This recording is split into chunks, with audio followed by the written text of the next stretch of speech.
The iPhone 14 Plus was kind of the middle child of the iPhone lineup.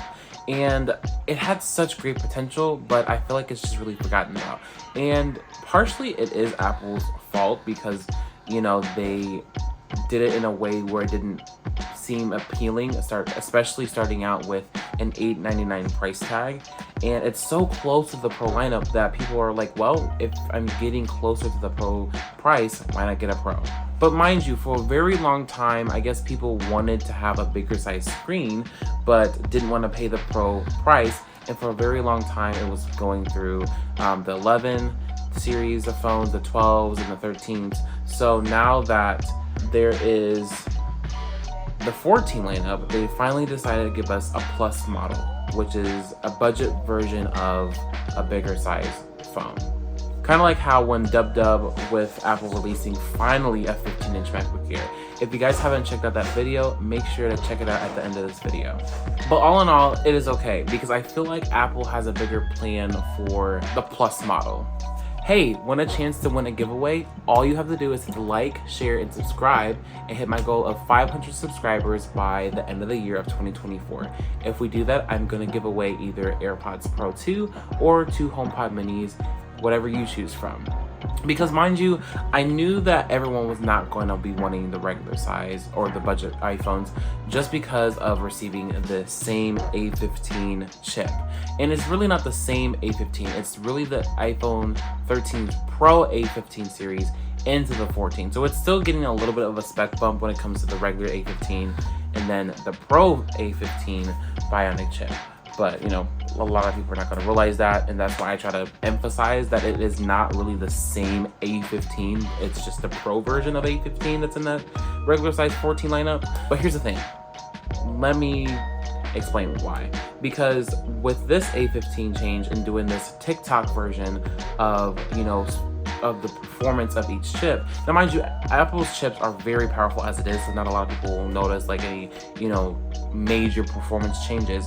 But now that they're on this teeter-totter, so now that Apple can, I guess, save money in some ways and have the newer ones that are coming out, which is the 15 and 15 Plus, now they get the A16.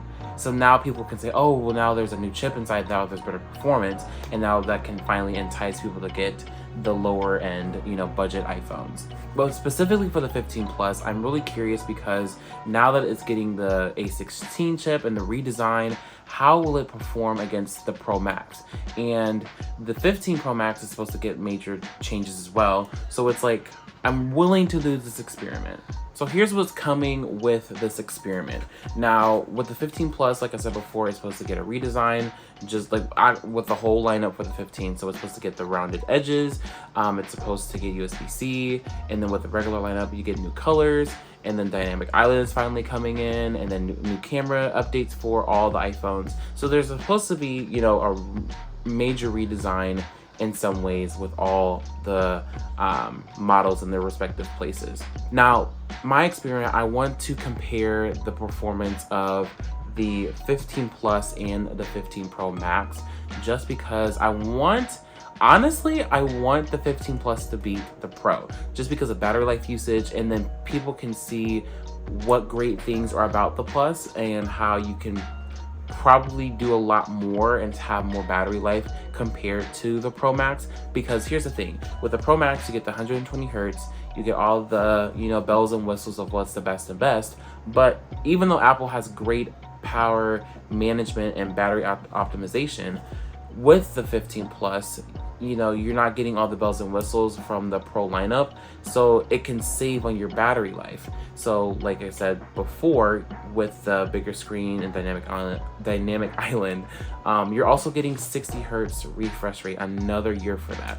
So that could be that could play a part of the battery life in that. And then also when it comes to usage with the brightness, it's not going to be as bright as the 15 Pro Max, so that saves a little bit of battery life there. So my main curious thing is just battery life and which outshines the other. So what do you guys think? Do you guys think you will get the 15 Plus?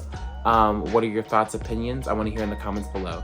Thank you so much for tuning in to Elijah Plus today. Hit the like, share, and subscribe, and I'll see you in another video.